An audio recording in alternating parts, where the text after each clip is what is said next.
Hello everyone and welcome to the show. My name is Iretiola. Now on today's edition we are featuring three very strong women and they all have one thing in common. Courage. Courage to put aside fear, self-doubt and pursue the life of their dreams. Each one of these women were in previous occupations that, while they may have been paying the bills, didn't exactly give them joy. Today, not only have they achieved alternate sources of income, they're adding value and they're passionate about what they do. See you after the break. At some point in her life, Damola was overweight and also suffered health challenges. But rather than allow this keep her down, she has turned this into a strength. That is one, a huge source of income, and two, a major platform that is helping other people worldwide deal with the same issues. And the irony of it all is that it began literally as a joke.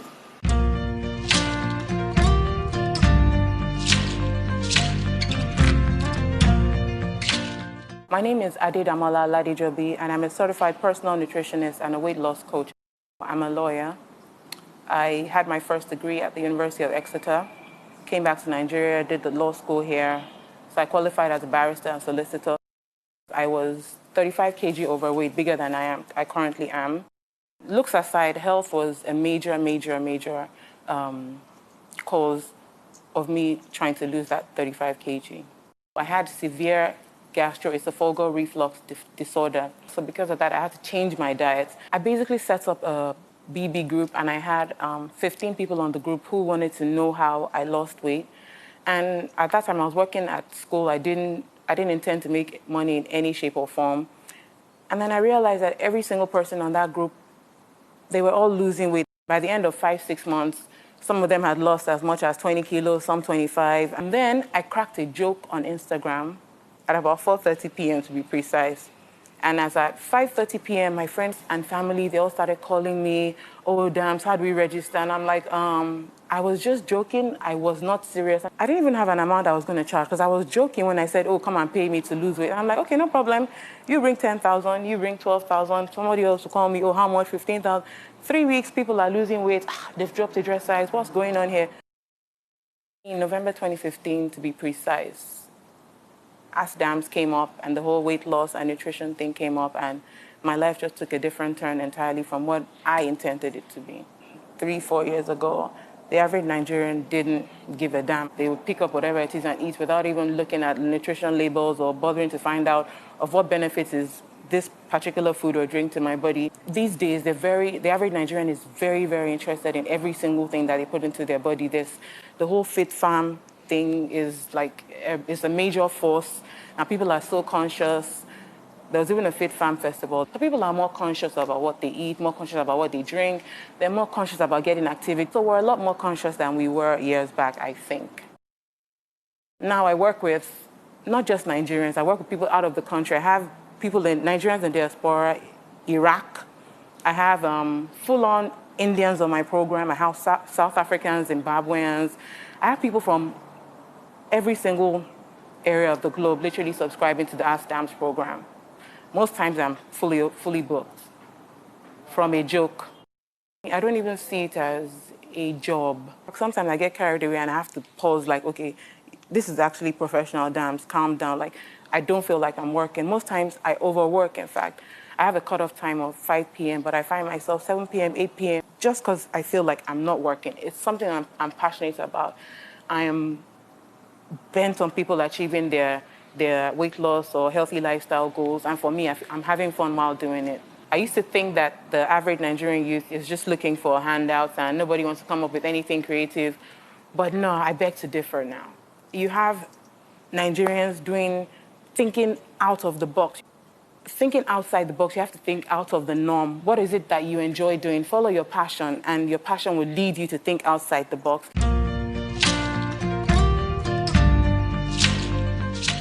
If I could do one thing to fix Nigeria, it would be to educate people more on living a healthy lifestyle and and better eating habits. A few fashion tips, I would say, one, dress according to your body type. If you are overweight or you have folds in the wrong places, don't wear band-aid dresses or, dress according to your body type. There are different styles to fit different body types. Okay, so one, not dressing according to your body type. Two, wearing heels and not being able to walk properly in them. Three, heavy jewelry, like heavy earrings, I just think simple and elegant does it, not too much, not too loud, yeah. My philosophy in life is do unto others what you would want to be done unto you.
My name is Tobi Ohioma Bello, founder of Baylow Foods. I'm an aggregator. An aggregator is a person who takes the position between the farmer and the end consumer. I studied computer science and I had a BTech from the Federal University of Technology, Akure. I finished in 2009, 2010. Before leaving school, I had a flair for interior decoration or events planning. So I had a lot of flair for a lot of things. I had no intention of doing computer science for a living, never. I wanted to move straight up to, Lagos Business School and do something. My uncle made me promise that after NYC, I was free to do whatever I wanted to do, with my life. Farming is not attractive. That's what a lot of people think. I think life is about perspective. It depends on how, you look at it. But everything is all changed now. So if you can just change your perspective to see that it's more than you tilling the ground and planting seeds and, looking all dirty. And, like the way Lagosians would say, it's all packaging. So it's just, you just have to look at it like, from another perspective. Before Baylow Foods, I've had a lot of failed businesses. It was just my perspective to a lot of things. I did cocktails. From cocktails, I moved into cake baking. From cake baking, I did skill acquisition with NYC. We had a partnership with NYC. It was more of a family business. Once I get to a loophole, I feel that I can't move. So I go on to the next thing. I saw myself as a lateral thinker, so I really wanted to do something in strategic thinking because I could think up something, and I have a lot of friends that have built up business ideas, so I was actually looking at consulting. Then a friend of mine came, and we're just talking one day, and she said something like, if she was to leave work, she would start food. We were thinking of doing something, a partnership, and we just started talking about it and itemizing, and that was how, Baylow Foods came about. I never knew snails was even in Lagos. I used to think it was in Akure, Benin. I just said, okay, I want to be an aggregator for something I know it's not in the city. I want to bring it down to the city, make it accessible and also affordable. I think the main reason why a lot of young people don't want to think outside the box is because we want that fast way to fame. We want that fast way to, having a lot of cash or having the luxury of life. We've forgotten about delayed gratification. Like I said, everything is about perspective. Like when I want to do something, I look at it from a particular perspective. What am I trying to do? What am I trying to gain? How long do I want to do this for? So that actually sums up what I want to do. So that's why, I find myself doing what I'm doing right now. Like I said earlier, I've done a lot of businesses that I termed as failed in my own perspective. I had a lot of people who believed in me, but I didn't believe in myself. That was the main issue I had. A lot of people around me believed in me. They saw the greatness in me, but I didn't see it. So I had to look inwards, and I saw that, yes, Toby, you can do this. And when I decided that, I said, whatever business I find to do, I will do diligently, irrespective of the odds. I started off with frozen snails, and I started on Instagram. I felt Instagram wasn't I didn't have a market on Instagram. So I decided that, okay, if I have a physical, place, a lot of people would come, I'll buy. Over time, I just realized that a lot of people on Instagram were buying my produce because I didn't think snails was for young people because snail is premium. It's premium meat. You have to have money. It's premium protein. You have to have money to eat snails. And, when I started, I think God was just trying to make me think that, or make me see that it's not the way I think. And for the first month, I had young people buying snails from me. Agriculture has always been the place to be. We just have misplaced priorities because people will always eat. Agriculture is a business that will accommodate young people because we need innovation. Agriculture business is not a business that will fall in 5 years. The only reason agriculture business will fall in 5 years is because probably mishandling. I used to be of the opinion too that, agriculture was more of, tilling, get your hands dirty. Earlier this year, Wimby's had a round table. He enlightened us a lot of things, about agriculture and kept talking about the value chain. You could lease your land, for agriculture. You could sell grass. You could do warehouses. Transportation, we lack that, in the agricultural sector. Refrigerating, transporting goods, depending on what you're bringing from the north, down to the south. Money shouldn't be a barrier to agriculture. It shouldn't even be a barrier to any business. You can start up a business with 0 naira. All you just have to do is, once you have someone who wants to buy, you can make use of your client's money to buy the produce. And on to you, till you have your cash. Number one prerequisite to start anything in life or business is your determination. We want everything fast. We've forgotten about delayed gratification. We've forgotten that those who we look up to started from somewhere. We just want to get there. We just want to fly. The young Nigerian woman is strong. She's focused. She's relentless. She's determined.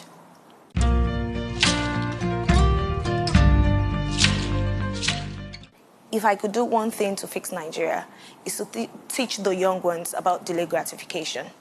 2 things that can stand in your way of success is not believing in yourself and you want validation from other people. Style is simple. Fashion tips will be good skin, good hair, and a lovely smile. 2 fashion no-nos for me will be exposing too much and too much of colors. My personal philosophy of life will be you only live once. I did say in the beginning that all 3 women had one thing in common, and that is courage.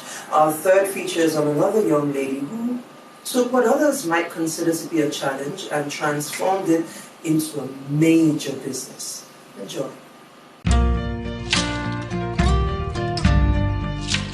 My name is Nelly Abogun. I'm the owner of Nellies.ng, it's End Praise Limited. No, I didn't study food and nutrition. But when I was in school, I did very well in food and nutrition. just give me something to read and I will give you another different recipe out of it. I started up this business out of many facets. There's a lot of things that brought me up to this moment. From my weight loss to my son having to eat only gluten-free stuff, and to me trying to help Nigerians in my own little corner.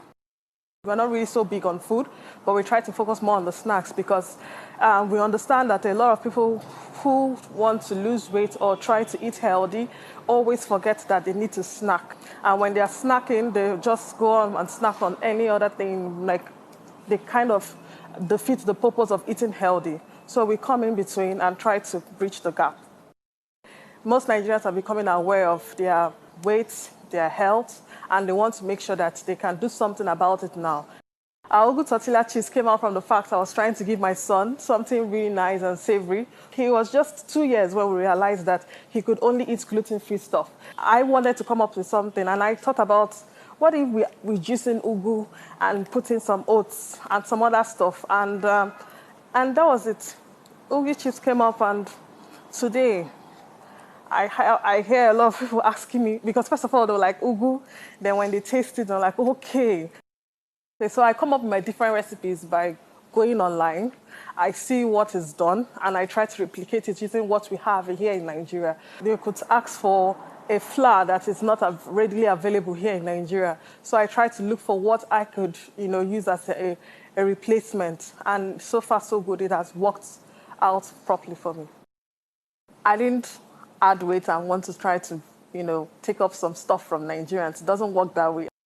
What I did was I have lost weight and I'm on a journey, and I want people to understand that you can actually be who you want to be, even when you're on a journey. Because weight loss is a lifetime thing.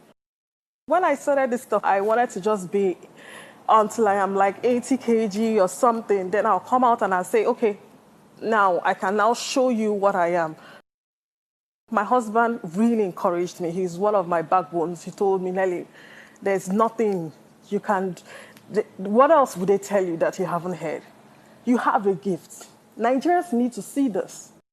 A lot of people need to have healthy stuff, gluten-free stuff. When you react to gluten, what happens is that sometimes you have rashes all over your body, and you have some constipation, and it's very severe.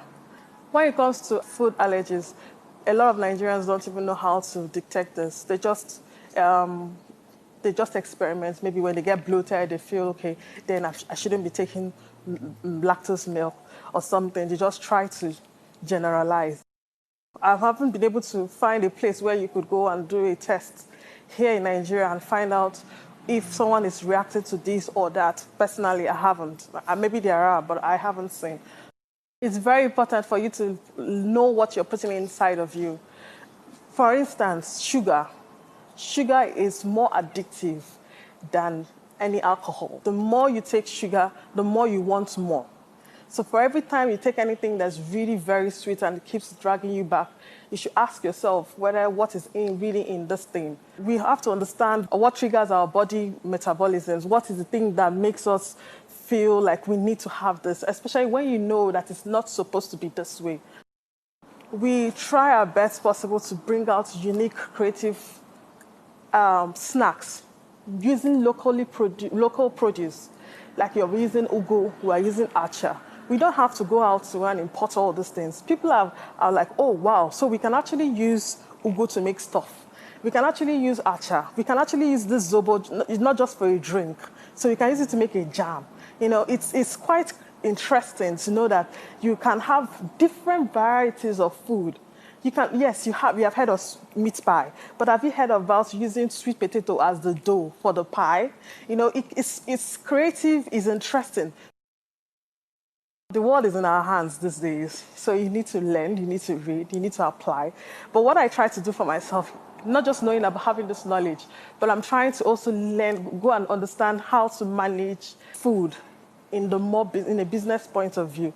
Also learn how to not just be a food creator, a recipe creator, or an experimenter like I call myself, because I'm not a baker, I'm not a chef, I'm just a fat girl who started up a business. And so, and it's been, Nigerians are beginning to accept people like us, like people who are audacious, people who are ready to come out and, say, hey, this is me. Take it or leave it. But I promise you, I will bring in my passion every day. I will bring in all I got to make sure that you have the best while I'm working on me. The number one thing you need to start up a business is your passion. I will give you myself, for example. My business started up like coming out from my kitchen. And today we own 2 stores in Nigeria, one on the island and one on the mainland. When I was opening up the island, I looked back at how I started. I didn't start with any money. I started with just my phone and my data. Remember, I was looking at recipes, trying to understand how this works and all. When I decided to now take it as a business, the first person who actually I sold my bread to, because I used to sell a lot of banana bread and coconut bread and all that. The first person I sold my bread to paid me, and I used the money to buy the stuff for the bread. So sometimes it's not just about the money. You need to start, and you will see people would want to help you. There are a lot of people who have what it takes to put into your business or to help you out, but we aren't ready to take the bold step to come out and say, okay, we can actually do this. We can actually be who we want to be. Passion, very important. Then when you have that passion, you need to surround yourself with good structure. Passion without organization, without goals, it's not a business. It becomes a hobby. So for you to grow this business, you need to create systems that works. You need to create structures that works. And so that at the end of the day, when you see what you have created, you could smile and know that this can outlive you. The Nigerian woman is very hardworking. We are the women who still stoop to conquer, starting from small, growing big, and expanding. The Nigerian woman doesn't want business as usual, doesn't want to be giving out money for things. They want to contribute. The new Nigerian woman, the new Nigerian young woman wants to be able to have her voice being heard, wants to be able to come out and, let people know that, hey, we can actually do this. We can actually join hands with the guys and, move Nigeria forward.